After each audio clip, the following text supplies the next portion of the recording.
you look back at the turn of the 20th century, you find scholars like Werner Sombart.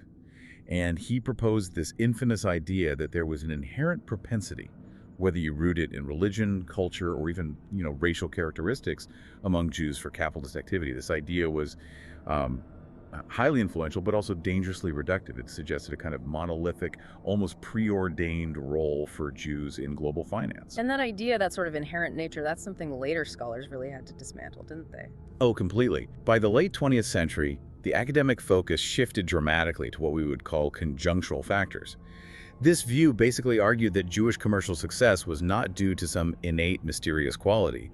It was simply because their unique historical circumstances had placed them extraordinarily well to succeed within the existing capitalist framework. So right place, right time, with the right set of skills forced on them by history. Exactly. They were, by historical accident, a ready-made diaspora trading network. They often function as a middleman minority group in various societies, and they were, especially later on, an upwardly mobile immigrant society. The focus shifted entirely away from these, frankly toxic, inherent characteristics toward historical opportunity and circumstance. This shift helps us understand a critical issue you mentioned in the sources, which is why focusing on Jewish economic activity, especially at that high political level, became such a tainted topic for historians, particularly after World War II. It sounds like the political climate just forced historians to abandon a whole field of study for decades. That's precisely right. Let's take the court Jews as the prime example. These are the figures providing massive finance to the absolutist courts across 17th and 18th century Europe. Initially, scholars tried to integrate them into history in a positive light. Selma Stern, in her seminal 1950 work, she tried to recast them as integral to the Baroque state. She argued their efforts actually laid the foundation for the modern state and, crucially, for Jewish integration into European society. That sounds like a powerful, a rehabilitative argument, but the reaction to it was immediate and pretty destructive for future research, wasn't it? It was. Two major works published almost right after that effectively poisoned the well for the whole topic. First, you have Hannah Arendt's profoundly influential 1951 work, The Origins of Totalitarianism. And she seized on Stern's positive evaluation of the court Jews' political role, this idea that they were uniquely linked to state finance. But she argued this was the first stage in a very dangerous developmental arc. So she was arguing that their over-reliance on the nation-state, specifically through finance, made them uniquely vulnerable when that state layer turned against them, that it fed directly into modern anti-Semitism. Exactly. The logic suggested that these high-level Jewish economic practices themselves and their connection to state power were inherently dangerous, or at the very least, they provided the structural vulnerability that fascism later exploited. Wow. Suddenly, focusing on Jewish wealth or political finance felt like you were endorsing the very narratives the enemies of the Jewish people had been pushing for centuries. And then on top of that intellectual problem, you have this massive multi-volume study by Heinrich Schnee. Right. Schnee's work, Court Finance and the Modern State, published starting in 1953, was supposed to be definitive. It spanned 6 huge volumes. It was based on a vast, impressive range of primary sources. But there was a catch. A huge one. The author's work, despite its scholarly depth, was clearly tainted by an anti-Semitic bias. The Jewish historian Bernard Weinreb reviewed it, and, he admitted that while Schnee officially denied Sombart's thesis, his implication gave a picture of this all-powerful group manipulating the European stage. Weinreb admitted he couldn't be certain that Schnee's underlying racial ideology hadn't influenced how he selected and presented the documents. So you've got Arendt on one side suggesting the topic is politically toxic, and then Schnee on the other showing that even what looks like objective historical research can be dangerously compromised by these assumptions. And that scrutiny, that profound difficulty, it convinced the Jewish historical establishment in the West that this subject-high finance, economic influence, transnational power, it was just too fraught with problems to touch. So it was basically shelved. For decades. It wasn't until Jonathan Israel's epical study in 1985 that the topic of court Jews, and by extension high-level Jewish economic activity, was seriously and safely re-engaged by major historians. So the lesson right out of the gate is that the study of Jewish economic history isn't just about ledger books and market forces. It's about how those activities were immediately politicized, how they were perceived, and how those perceptions literally determined what historians felt they were even allowed to study. A powerful opening lesson. And what stands out, even in this high-level debate, is that Jewish economic life is fundamentally a story of adaptation, often in partnership or, in conflict with the state. Okay, let's take that idea of a fraught state partnership and move from these high-level debates right down to the street level. Let's start in 16th century Rome, where Jewish bankers were operating a really high-stakes, state-sanctioned monopoly, the money-lending cartel. And this wasn't a business they just invented. It was a business granted to them by the highest authority. The Pope himself granted licenses to a limited number of Jewish bankers to operate these lending houses in Rome. It was completely transactional. It was. The licenses were granted in exchange for the bankers, assuming specific communal fiscal responsibilities. This made them the financial backbone of the Roman Jewish community, the Kahila. Essentially, the Pope was outsourcing the responsibility of providing cheap, available credit to the poor, and he was using the Jewish community's internal structure to enforce compliance and collect the profits. So the monopoly was protected by the state, but it was also subject to all these papal regulations, including the permitted interest rate. And that tells us everything about the high risk and high reward of this business. It really does. Let's just stop on that rate for a second, because it's staggering. In 1521, the permitted rate was 10%. Per month. Per month. That translates to an astronomical 120% per year. Exactly. Now, to be fair, that rate was later cut dramatically to 5% a month, which is still 60% per year. But even at 60%, these bankers were clearly operating in a highly profitable, highly regulated niche, and one that put them in constant tension with the rest of the community and with the church. And the immediate existential threat to them wasn't another banker, it was the church competing against its own licensed agents. Right. The establishment of the Monte di Pieta, the Christian charitable lending institution, in 1539 was a direct attempt to undercut them. It was based on the moral argument that Christians should lend to Christians without interest, or at very low rates. And although the Jewish cartel managed to survive this competition, they were forced to continually drop their rates in response. It really shows you the state's regulatory power. But what's truly revealing about the dynamics here is the amount of internal strife this monopoly caused. It just proves that the communal leadership was far from universally loved or supported. We have this incredible documentation from a Saturday evening, October 7th, 1542. 3 men show up before the Curia, which was the official community council of elders. And they weren't speaking for the council, they were speaking in the name of the community membership, the rank and file. And their demands were a stunning political maneuver. They gave the council 2 options. Either abolish money lending altogether in Rome, which would have just destroyed the community's financial foundation, or end the bankers' restrictive monopoly and open the business up to every Jew who wanted to get in. That is a direct challenge. It's a fundamental political and economic challenge to the cartel's control over the entire Roman Jewish community's financial structure and its connection to the Pope. This wasn't just a business dispute, it was a revolution from within. And the powerful bankers, I assume, fought this challenge with every legal tool they had. They did. We see their determination in this multi-year lawsuit involving a man named David da Sicilia. He was trying to reclaim his father's banking license, which had presumably been bought out years earlier. The existing cartel members invested enormous time, effort, and money fighting him across multiple court systems. Why were they so afraid of him? The paranoia was about precedent. They feared that if David da Sicilia succeeded, it would open the floodgates. It would allow all the other heirs to come back and demand their parents' licenses from the current owners. This was a battle for the long-term integrity and exclusivity of their whole profitable arrangement. And this leads us to what is maybe the most crucial and surprising insight from this whole section: how these Roman Jews actually use the legal system. There's a big one. Traditional history has often portrayed pre-modern Jews as fiercely committed to their own legal autonomy, avoiding what they called Erkite Shell Goyim Gentile courts for disputes against other Jews. It was seen as a matter of principle. Right, you keep your business inside the community. That was the ideal.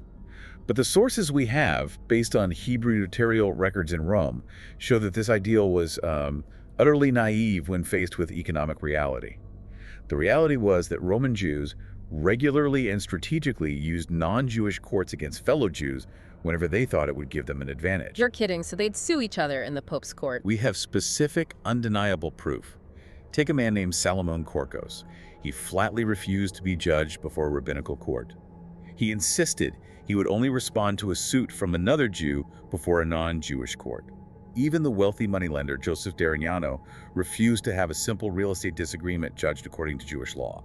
He chose the papal system instead. That's incredible. These weren't poor, marginalized people being forced into the system. These were wealthy, established figures actively rejecting their own internal legal system when it suited them. It's a powerful indication that Jews were highly adept at navigating what the source calls the interstices among legal systems. They learned to wend their way carefully between rival jurisdictions. This shows a huge degree of communal agency where economic necessity and personal advantage, especially for the elite, frequently trumped the ideal of total religious legal autonomy. So, whether it was using a high interest rate granted by the Pope or using the Pope's courts against their own neighbors, the name of the game was exploiting the legal environment to secure that lucrative niche. Now let's pivot from Papal Rome to the 17th century Spanish Empire and look at a different kind of state-sanctioned niche: global contraband, specifically involving tobacco. This partnership was born out of profound desperation, really, on the Spanish side. By the 17th century, Spain's imperial coffers were empty. The flow of silver from the Indies was tragically dwindling, and this economic crisis forced a desperate fiscal offensive. Castilian consumer taxes just skyrocketed. So the monarchy needed cash, fast. Desperately. But taxing staples like bread risked peasant rebellion.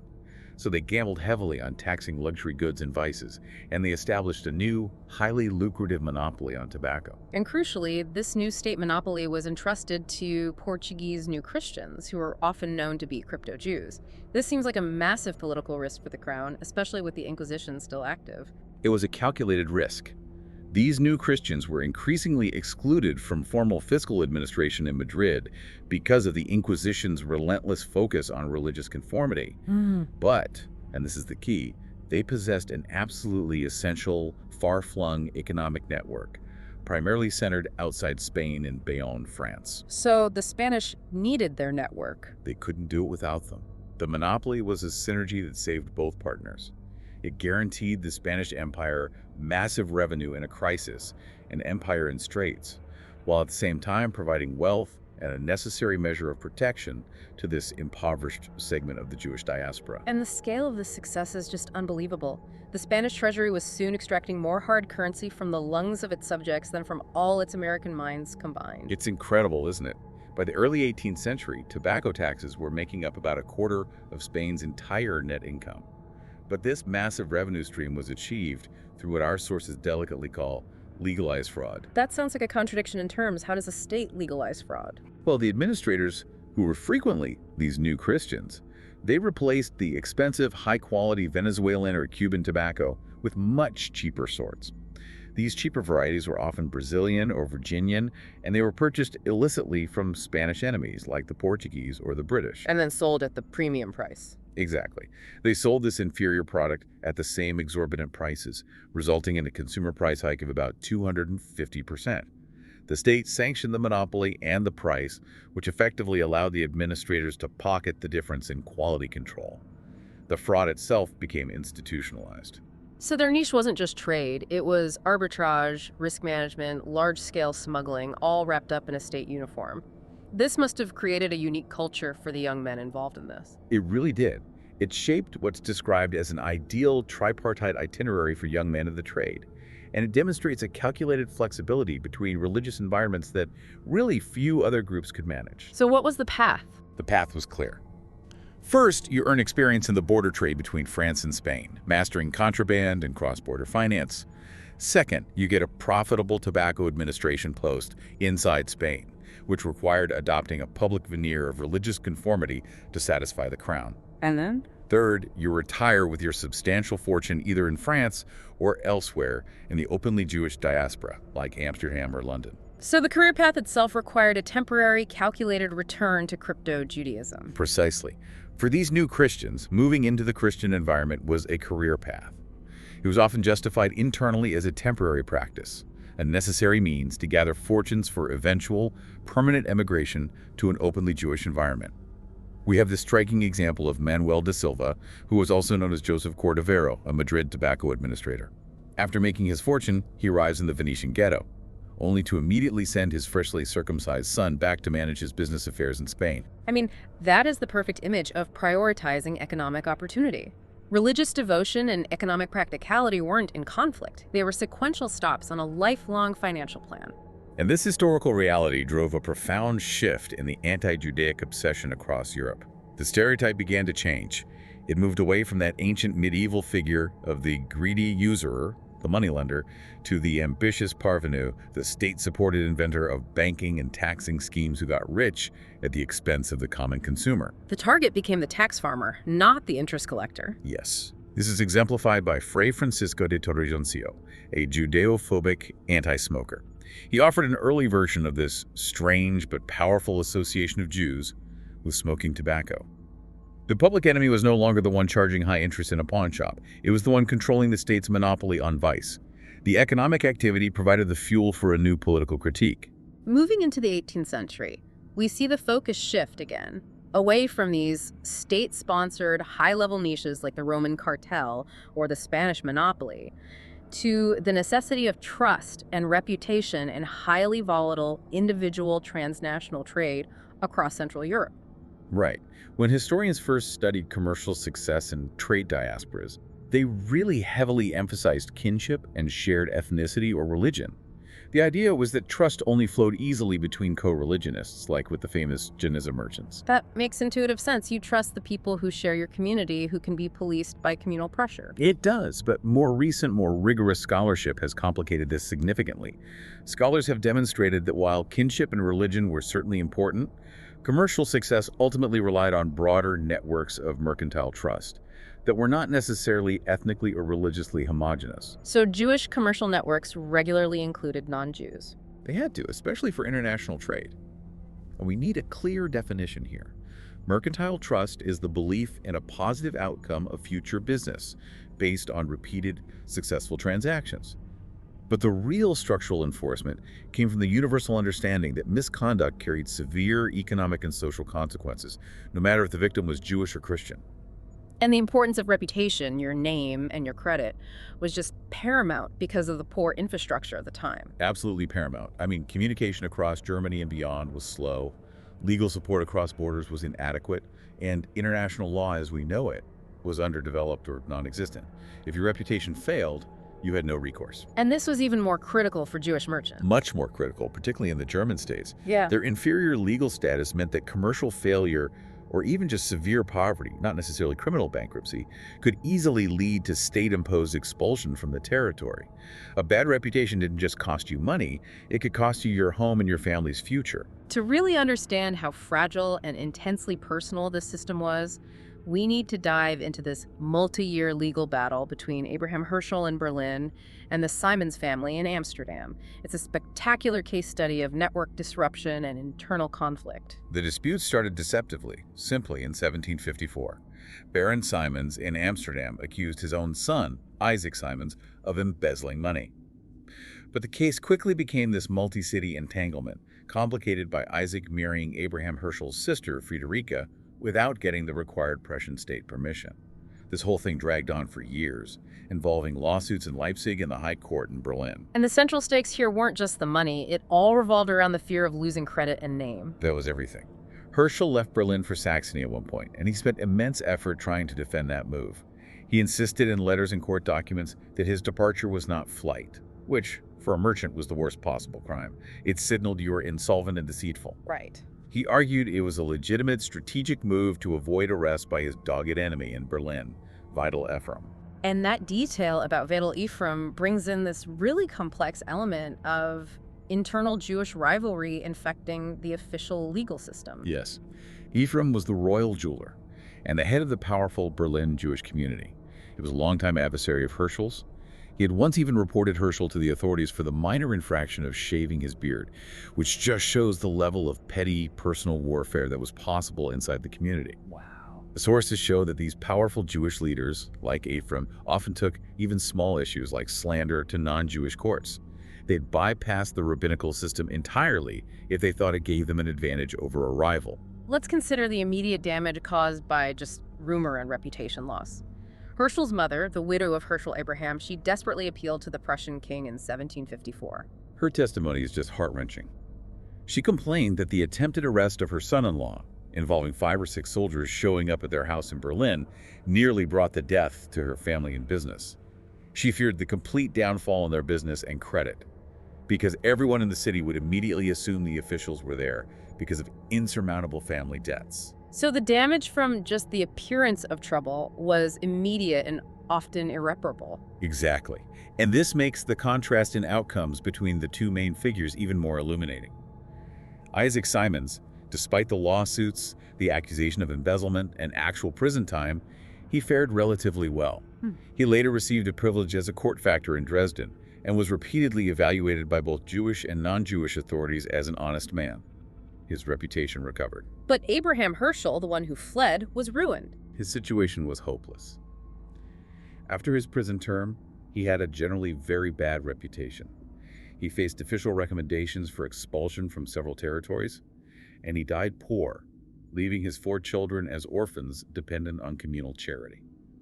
His poor business behavior and the public documented failure destroyed his family's economic standing for a generation. The case reveals a deep paradox about the legal system in 18th century Central Europe. It does.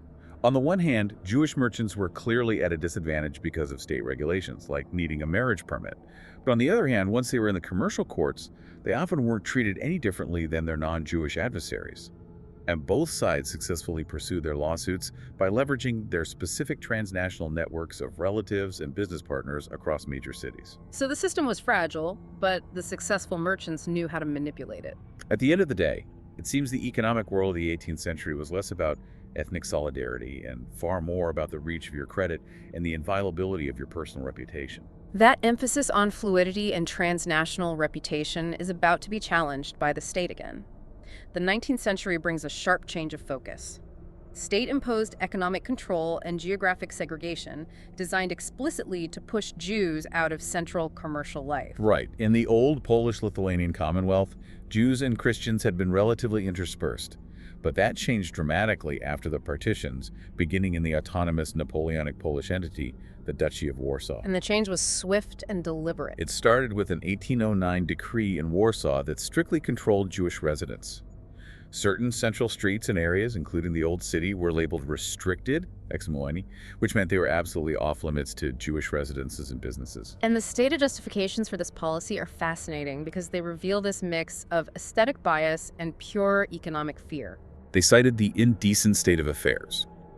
They suggested Jewish presence brought crime, a lack of cleanliness, and they bemoaned the sordid nature of Jewish economic activities like trade and tavern keeping on the main streets. Essentially, they didn't like how Jewish life looked on their boulevards. But the resulting geographic layout has been described by scholars as an enlarged version of the inverse ghetto. We need to clarify what that means for the listener. Yes, so unlike a traditional ghetto where Jews were confined to a poor, restricted quarter, here they were restricted from the most desirable, economically developed sectors. They were pushed into a horseshoe-shaped zone called the Rewar, or the designated Jewish quarter.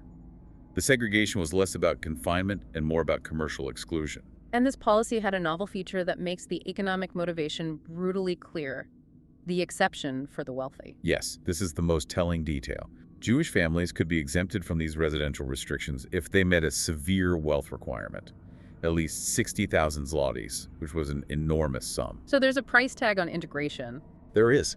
And you also had to eliminate traditional markers, specifically beards, and enroll your children in Polish schools, signaling required acculturation. So the state was essentially saying, we don't care about your religion if you are rich enough and look Polish enough. Money buys assimilation. Precisely. This reveals a profound fiscal concern on the part of the state that clearly trumped any aesthetic or moral considerations. The policy rewarded a small, hyper-elite group of acculturated, economically powerful Jews, while simultaneously penalizing the traditional, less wealthy majority. It just accelerated class division inside the community. And after the Tsarist regime took over, they continued this segregationist policy, often feeling a degree of moral discomfort about it, which meant they felt the need to repeatedly justify their actions. Yeah. Beyond the aesthetic complaints about hats and beards, the official argument frequently revolved around fear of Jewish economic power. Christian merchants petitioned constantly, claiming Jews speculated and captured every trade, transforming Warsaw into a veritable Jerusalem. They feared that Jewish commercial dominance was making the traditional Christian merchant obsolete. And the official state line. The minister state secretary provided even broader justifications. He defended the quarters as a way to prevent disease, contagion, drunkenness, and most tellingly, to limit in some measure the opportunity for the Jews to engage in all kinds of roguery and fraud at the expense of Christians. The restrictions were marketed as a form of consumer protection. And these policies naturally had complex, often painful, unintended economic effects, particularly on mobility. Non-resident Jews who needed to do business in Warsaw were burdened with specific financial barriers. They had to pay a sojourner's tax, a billet, and an escort fee. These weren't just bureaucratic hurdles. They were direct economic costs that restricted their ability to move freely and compete. But the segregation also created these moments where economic concerns surprisingly superseded ethnic or religious rivalry. You have this specific case of a declining nobleman named Ritsky. Right. Ritsky owned a house in a restricted zone, and he appealed directly to the government commission for permission to rent his property to a Jew. His motivation was purely financial. He stated explicitly that without that rental income, he couldn't pay his taxes or secure his family's position. He begged the commission to consider the poor state of property owners, arguing his economic necessity should override the restriction. So class solidarity, or at least financial desperation, over ethnic policy. For a moment, yes.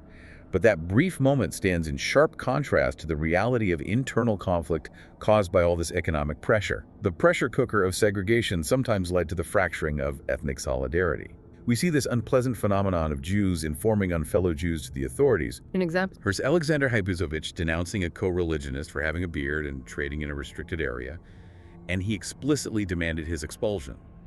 The state-imposed economic system forced some Jews to turn on their own to survive or gain a competitive edge. It's a recurring pattern. The state tries to restrict or segregate, yet Jewish economic ambition finds a way to move. So we now shift from geographically restricted activity to highly fluid transnational economic niches, facilitated by those incredibly powerful diaspora networks. The 19th and early 20th centuries offer some brilliant examples of this adaptation, often in really unexpected commodities. The ostrich feather trade, starting in the late 19th century, is a perfect case study in a modern capitalist niche. This network sounds vast. How are the pieces connected? Sarah Abraviastein's research shows this network was primarily built by the Ashkenazic immigrant diaspora that left Tsarist Russia in the 1880s. And it created this global supply chain. It connected farmers and merchants in South Africa, trading centers in London and Paris, and ultimately the feather cutters and workers in the garment district of New York. And why did this particular group succeed here? Was it just luck? No, the success was attributed not to some vague entrepreneurial spirit, but to a specific conjuncture of factors. It was the particular skills, expertise, and contacts Jews possessed. As an immigrant group with existing experience in the textile trade, manufacturing, and retail, they understood supply chains, tailoring, and urban retail, which gave them a decisive edge. We see a similar trajectory of abandoning low-status work for high-status global opportunity in the English garment trade, specifically with the success of E. Moses and Son. Right. Elias Moses and his son Henry became leading clothiers in England by consciously abandoning the low-status second-hand trade. They were modest slop sellers dealing in rough, ready-made apparel for sailors. By the late 1830s, Henry Moses successfully shifted focus, exploiting colonial opportunities and introducing revolutionary innovations in production and marketing. And this paid off globally, particularly during the Australian gold rush. Absolutely. By 1845, Jews owned 25 of the 47 clothing stores in Melbourne.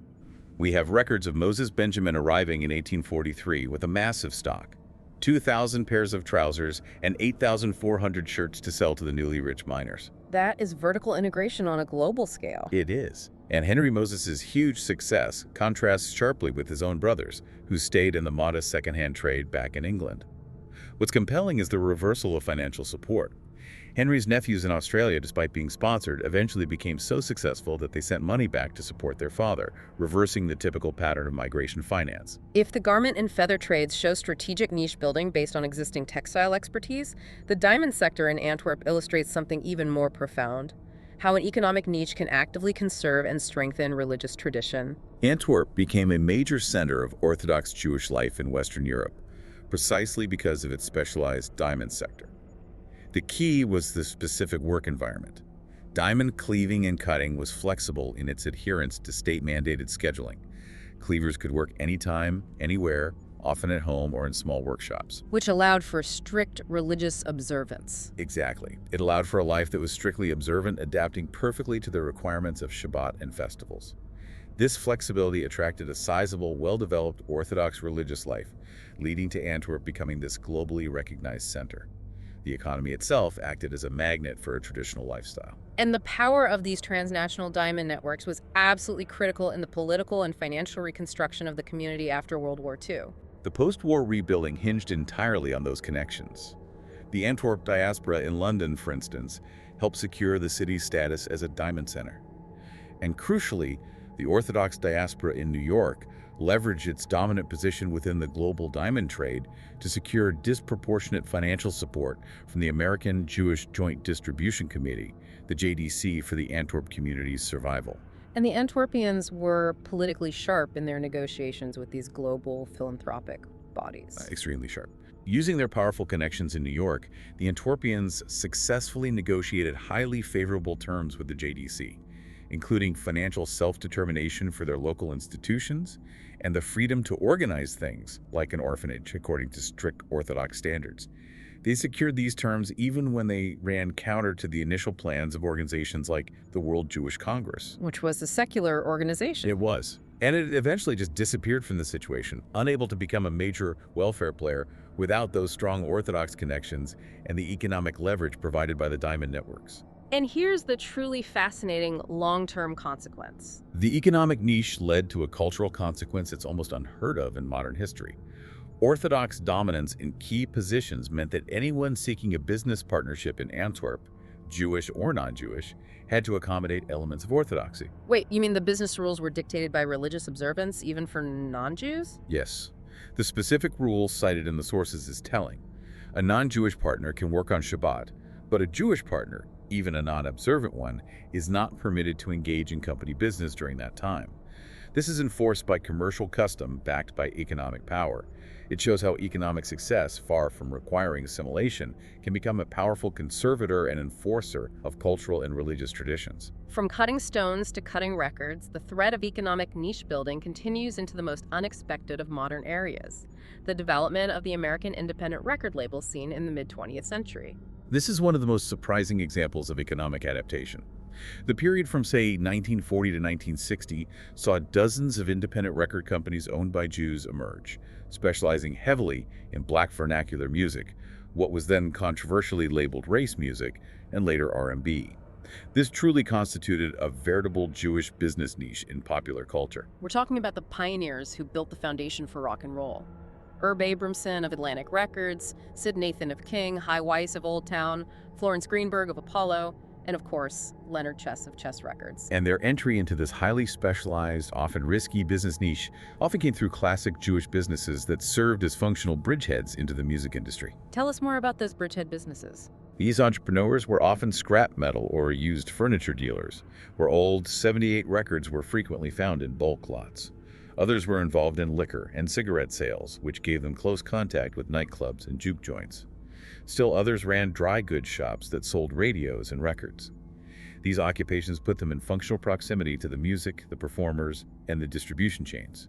So the move into recording wasn't an aesthetic choice. It was a natural extension of their pre-existing trade network. Precisely. The motivation behind their musical experimentation wasn't high art or cultural commentary. It was pure, unadulterated profit-seeking based on realizing the crossover potential of this segregated music. As Sid Nathan's assistant at King Records put it, Nathan saw American music as not being segregated into different styles, but one big cross-ethnic whole, because it was a way to make money. The drive was less the aesthetic attraction of creating a musical gumbo, so much as the willingness to experiment in the pursuit of profit. But the willingness to experiment, that's the key. That's what the majors weren't willing to do. The majors were comfortable with their segregated markets. The genius of the Chess brothers in Chicago, famous for Muddy Waters and Howlin' Wolf, was realizing that their real innovator, the one who could break those barriers, would be Chuck Berry. And they achieved this crossover success consciously. Absolutely. Chuck Berry's 1955 breakout hit Maybelline was a clear experiment in fusing genres. It was based on the country song Ida Red. Leonard Chess personally picked that tune for Berry's debut, transforming it into a rock and roll hit that immediately hit #1 on the R&B charts and critically #5 on the white pop charts. And you see it with Bill Haley, too. You do. Milt Gabler at Decca Records applied the production lessons he learned from R&B pioneer Louis Jordan to consciously accent the sound of country and western singer Bill Haley. This resulted in the 1954 watershed hit Rock Around the Clock by consciously blending and emphasizing elements of race and hillbilly styles. They engineered the crossover. This successful niche was incredibly powerful but short-lived. It was based on exploiting a blind spot the larger players had. Exactly. Once the major record companies saw the massive, untapped crossover potential and the sheer amount of money rock and roll generated, they jumped in with all their vast resources. By the early 1960s, the indies were mostly displaced or absorbed.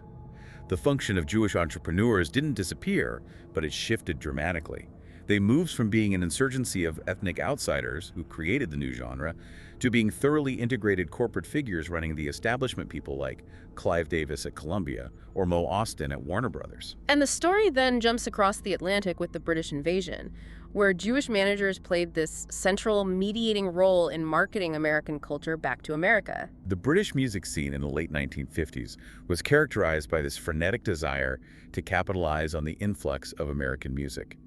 The 1959 film Espresso Bongo captures it perfectly, with characters like the shyster agent Johnny Jackson and the record company chief Mayor Marcus, who says he finds rock and roll deeply sickening to his temperament, but of course, extremely profitable. And the managers developed a new hands-on style. They didn't just book gigs, they manufactured artists. Right.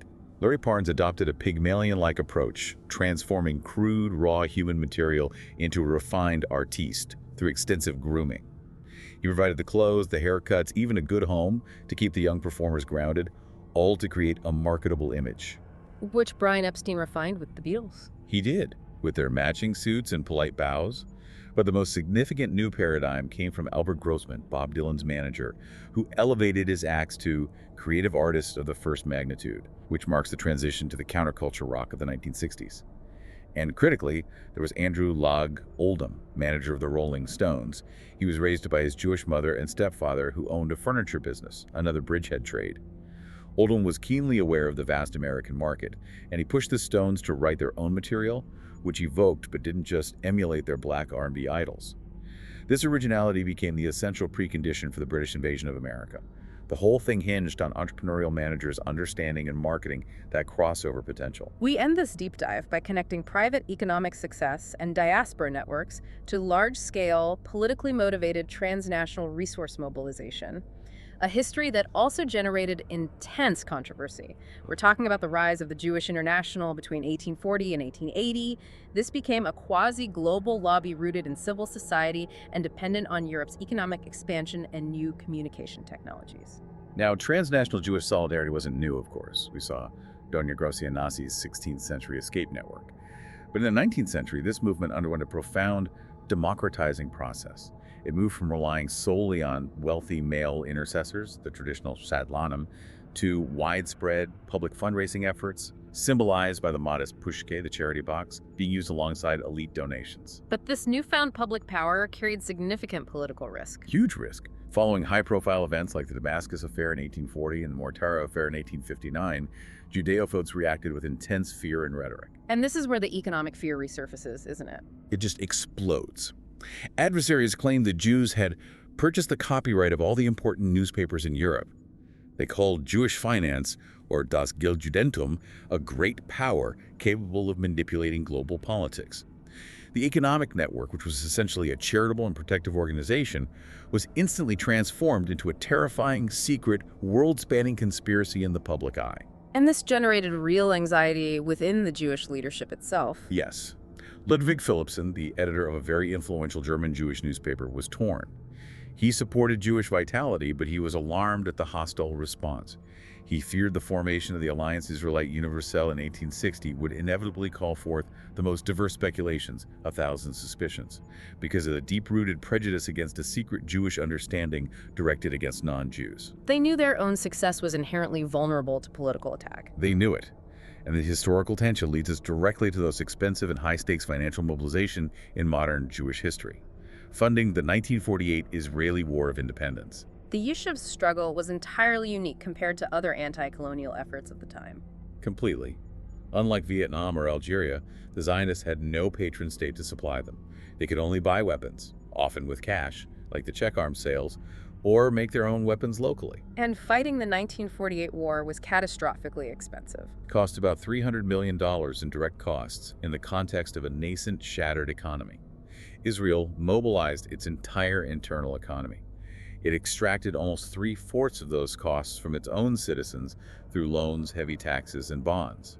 For the citizens of this precarious state, purchasing government debt was a profound expression of fervent patriotism, collective solidarity, and desperate hope. But the critical remaining quarter of the cost had to be supplied in hard currency dollars and pounds by diaspora Jewry, who also ran the crucial arms acquisition networks abroad, often illegally, to skirt U.S. and international embargoes. This relied on the Sonneborn Institute, founded in the U.S. in July 1945. It was staffed by prominent, genteel American Jews, respected bankers, lawyers, developers, who assumed the legal risk of breaking the U.S. arms embargo. One scholar described it as a highly effective criminal conspiracy. And the practical reasoning behind their decision to assume this criminal risk is just chillingly practical. Their reasoning was that the consequences of being caught, fines, maybe a short prison sentence, would be far less severe for respected established Americans than the consequences for the Palestinian Jews fighting for their lives. They banked on the U.S. system treating them gently because of their status. And when they were caught, what happened? There were frequent incidents. Dynamite crates spilling open on docks, prototype submachine guns being smuggled across the Canadian border. Yet of all the participants, only one, Al Schwimmer, was convicted of conspiracy. He was fined and stripped of his civil rights, but he wasn't imprisoned. The U.S. courts were generally sympathetic, and the FBI, once it was assured the weapons wouldn't be used domestically, didn't try that hard to expose the entire national operation. This demonstrates the unique power of a highly networked and socially respected diaspora group to operate outside the law with minimal personal consequence, leveraging their economic and social status for political ends. It's the ultimate example of economics as a political lever. And that leads us to our final case study, the Soviet Jewry movement and the use of economic leverage through the Jackson-Vanik Amendment in the 1970s. This amendment from 1974 linked granting most favored nation trade status to the Soviet Union with its emigration policies. It became the centerpiece of global Jewish advocacy. The complexity here is that the economic drivers were not purely Jewish. The amendment was initiated by Congressmen Jackson and Vanik, not necessarily by Jewish organizations, and powerful non-Jewish actors like the AFL-CIO supported it vigorously. Why? To deter Soviet competition to American exports. Economics played a role, but the goal was broader than just emigration. And the results of this highly public economic confrontation were, historically, quite ambiguous. They were. While the threat may have helped force the temporary suspension of the Soviet diploma tax on emigration in 1973, scholarly studies lack proof that Jackson-Vanik forced the Soviets to open the gates wider in the long run. So it might have backfired. On the contrary, the highly public confrontational phase of the campaign may have stiffened the Soviets' resolve and closed the gates more than they would have been otherwise. The Soviets calculated that the amendment emptied the Trade Act of most of its potential, and they unilaterally abrogated the entire agreement in December 1974. They even suspended repayment of wartime Lend-Lease debt. They refused to be publicly coerced. That moment of refusal echoes an earlier failure, doesn't it? It absolutely does. The Jackson-Vanik strategy mirrors Jacob Schiff's failure in the early 20th century. Schiff, a leading American Jewish financier, tried to orchestrate the denial of international bank credits to Tsarist Russia to coerce a reversal of anti-Semitic policies. His campaign ultimately failed because he couldn't get full unified cooperation from his European banking peers. Using global finance as a political lever is powerful, but cooperation, timing, and international consensus are everything. We have covered an incredible sweep of history in this deep dive, moving from 16th century Rome, where papal licenses governed internal communal strife, through crypto-Jewish tobacco smuggling that saved a Spanish empire, to 18th century network failures in Berlin, and ultimately to the formation of global niches in feathers, diamonds, and the brokering of rock and roll. The common thread running through all these stories is the remarkable power and resilience of Jewish economic networks. They show this extraordinary capacity to adapt to, and often profit from, precarious legal and political environments, whether forced into a niche by state policy, like in Warsaw, or choosing one strategically, like the Antwerp diamond economy or the indie music surge. The core finding for you, the learner, is that the choice of economic activity, whether forced by circumstance or chosen strategically, had profound consequences for Jewish society beyond mere profit.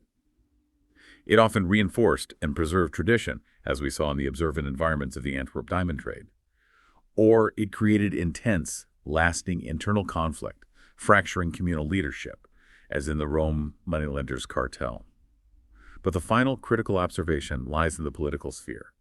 The rise of the Jewish international, using modern mechanisms like global finance, trade agreements, and public opinion, proved highly effective for advocacy, whether supporting a new state or fighting for the rights of a trapped population. Yet at the same time, this very visibility and collective success inevitably generated deep-seated, persistent anxieties and anti-Semitic stereotypes, the perception of a powerful, secret money power.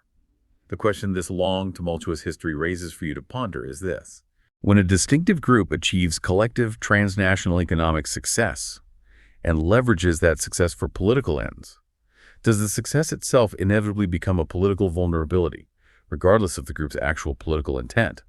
And how, if at all, can that vulnerability be mitigated,